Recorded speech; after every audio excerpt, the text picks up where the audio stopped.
కారుమూరి వెంకటరెడ్డి గారి మీద. అంటే ఉద్దేశం ఏంటి? దాంట్లో ఏముంది? కారుమూరి వెంకటరెడ్డి గారు ఏం సమాజంలో జాతులు, కులాలు, మతాలు మధ్య ఏం వైషమ్యాలు రెచ్చగొట్టాడు? ఏం మాట్లాడాడు? ఏమన్నాడు? తాడిపత్రి సమీపంలో రైలు పట్టాల పక్కన ఉన్నటువంటి పోలీస్ అధికారి సతీష్ కుమార్ గారి యొక్క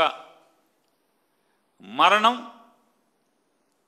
ప్రభుత్వ హత్యేనని అనుమానంగా ఉంది అని చెప్పి మాట్లాడాడు. ఏం తప్పేంటి దాంట్లో? ఎందుకు తప్పు కాదు?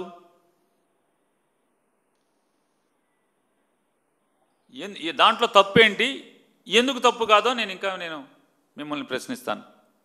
మీ ద్వారా, ఈ మీడియా ద్వారా ఎవరైతే కారుమూరి వెంకటరెడ్డి గారి మీద కేసు కట్టారో ఆ పోలీసు కేసు కట్టినటువంటి అధికారి గారిని కూడా మేము ప్రశ్నిస్తాం, అడుగుతాం.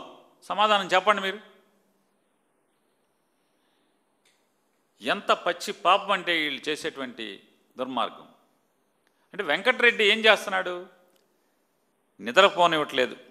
కంటి మీద నారా చంద్రబాబు నాయుడికి కానీ వాళ్ళ ప్రభుత్వానికి కానీ ప్రభుత్వంలో ఉన్న వాళ్ళకి కానీ కంటి మీద కునుకు లేకుండా, కునుకు రానివ్వకుండా వాళ్ళ తప్పుల్ని, వాళ్ళ పాపాలని ఎండగడుతున్నటువంటి వైఎస్ఆర్ కాంగ్రెస్ పార్టీ గొంతుగా బతుకుతున్నాడు.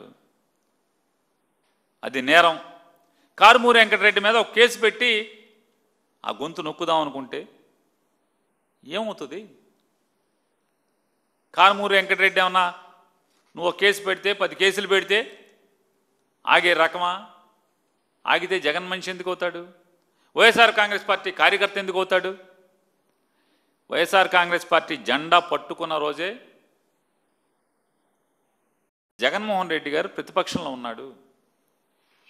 జెండా పట్టుకున్న మొదటి రోజు నుంచే వైఎస్ఆర్ కాంగ్రెస్ పార్టీ జెండా పట్టుకుని జగన్ నామస్మరణ, జై జగన్ అనే నామస్మరణ మొదలుపెట్టినటువంటి మొదటి రోజు నుంచి ప్రతి కార్యకర్త కూడా నాడు కిరణ్ కుమార్ రెడ్డి ప్రభుత్వం యొక్క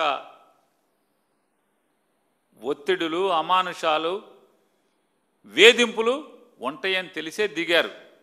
ఈ రోజుకి కొనసాగింపుగా ఈ రెడ్ బుక్ రాజ్యాంగంలో 2 సంవత్సరాలుగా ఎన్ని కేసులు పెట్టినా ఎక్కడన్నా ఏ గొంతుకునన్నా మీరు ఆపగలిగారా?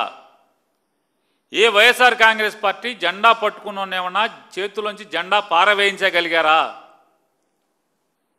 మీ పిచ్చి భ్రమలు నారా చంద్రబాబు నాయుడు గారు, మీ అబ్బాయి కూడా చెప్పండి. ఈ తప్పుడు కేసులతో, వేధింపులతో జగన్ నాయకత్వాన్ని నమ్ముకున్నటువంటి, జగన్ని ప్రేమించేటువంటి, జగన్ జెండా పిడికిల్లో బిగించి పట్టుకున్నటువంటి ఏ వైఎస్ఆర్ కాంగ్రెస్ పార్టీ ఓడైనా సరే దడిచేది లేదు, బెదిరేది లేదనేది మీ కొడుక్కి చెప్పవయ్యా చంద్రబాబు నాయుడు గారు.